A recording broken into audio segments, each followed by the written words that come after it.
কিন্তু আওয়ামী লীগের নেতারা থানায় থানায় ঘুরছে একটা মামলা করার জন্য। বিএনপি সরকার সেই মামলা করতে দেয়নি। একজন নাগরিক আহত হয়েছে, মামলা করতে চেয়েছে, আপনারা মামলা না নিয়ে নাটকটা কেন করলেন? আপনারা চট্টগ্রামে মামলা নিচ্ছেন না, শাহবাগে মামলা নিচ্ছেন না। একই কাজ তো আমরা এর আগের সময়গুলোতে দেখেছি। এগুলো তো কোনো ভালো ফল বয়ে নিয়ে আসে নাই।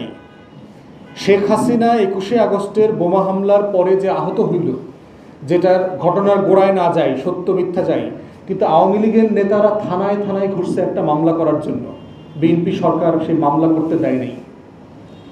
এতে কি এটার বিচার, মামলা হওয়া কোনোটা বন্ধ হয়েছে? এতে কি বিএনপি সরকারের সুনাম মর্যাদা দেশে বিদেশে বাড়ছিল?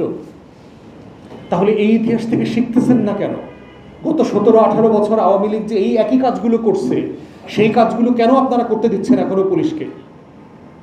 পুলিশ কিন্তু চলে যাবে না, মাথায় রাখবেন।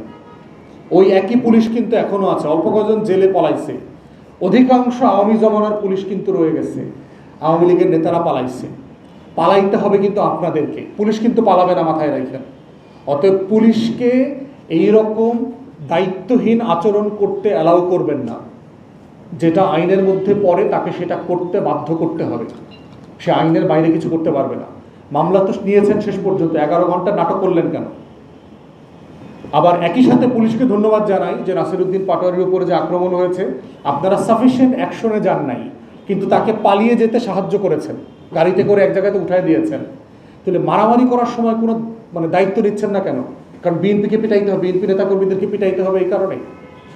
আওয়ামী আমলের এই পুলিশিপনাগুলো বাদ দেন দয়া করে, আল্লাহর হস্তে। একটা পেশাদার আইন শৃঙ্খলা বাহিনী আমরা চাই। অতএব এই ঘটনার প্রত্যেকটা জায়গা থেকে একইভাবে আমরা এটা বোধ করছি, রাজনৈতিক নেতাদের বক্তব্যে শালীনতা দরকার, ভদ্রতা, শালীনতার একটা সীমানা টানতে হবে।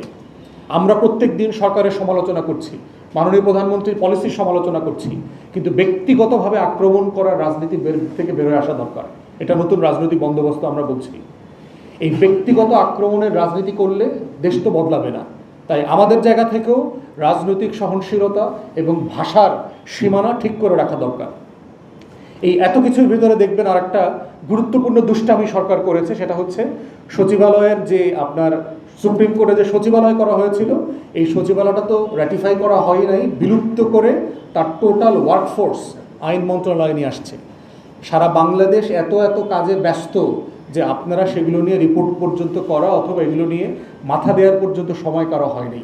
এবং এত মানে সময়টা কেমনভাবে কাজে লাগিয়েছে যে এটা নিয়ে পরবর্তীতে টকশো হওয়া, নিউজ হওয়া, কনভারসেশন হওয়া, সেটা হয় নাই। আমরা এটার তীব্র নিন্দা এবং প্রতিবাদ জানায় রাখলাম।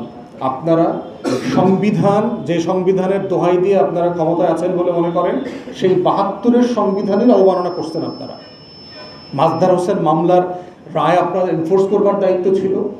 সম্প্রতি যে রিটের ডিসিশন আসছে যে এই সংসদ সচিবালয় সংবিধান আলোকে 72-এর সংবিধানের আলোকে 116 রিপ্লেস করে যেই স্বাধীনতার প্রশ্ন ছিল, সেই জায়গাগুলোকে আপনারা আবার অবমাননা করছেন। অতএব যারা 72-এর সংবিধান জপতে জপতে মুখে ফেনা তুলছেন, এই কাজগুলো করবার মধ্য দিয়ে কিন্তু আপনারা গণভোটের রায়কে অমান্য করেছেন। ঐকমত্য কমিশন, জাতির এক্সপেকটেশন, প্রত্যাশা, আকাঙ্ক্ষা সব কিছুর সাথে আপনারা অভদ্র এবং বেইমানি করলেন। এবং মনে রাখবেন, এগুলোর ফসল হয়তো 3 মাসে আপনি টের পাবেন না, কিন্তু এই ফসল কিন্তু মৌসুমে মৌসুমে জমা হইতে থাকবে। আওয়ামী লীগের ফসল যেভাবে 17 বছরে জমা হয়েছে, আপনাদেরগুলো মৌসুমে মৌসুমে জমা হইতে থাকবে। অর্থাৎ তীব্র নিন্দা প্রতিবাদ করছি আমরা যে ঐকমত্যের ভিত্তিতে স্বাধীন বিচার বিভাগ করবার যে লড়াইটা চলছিল, যতটুকু আমরা এগিয়েছিলাম, আপনারা আমাদেরকে আবার পিছায় দিলেন একইভাবে।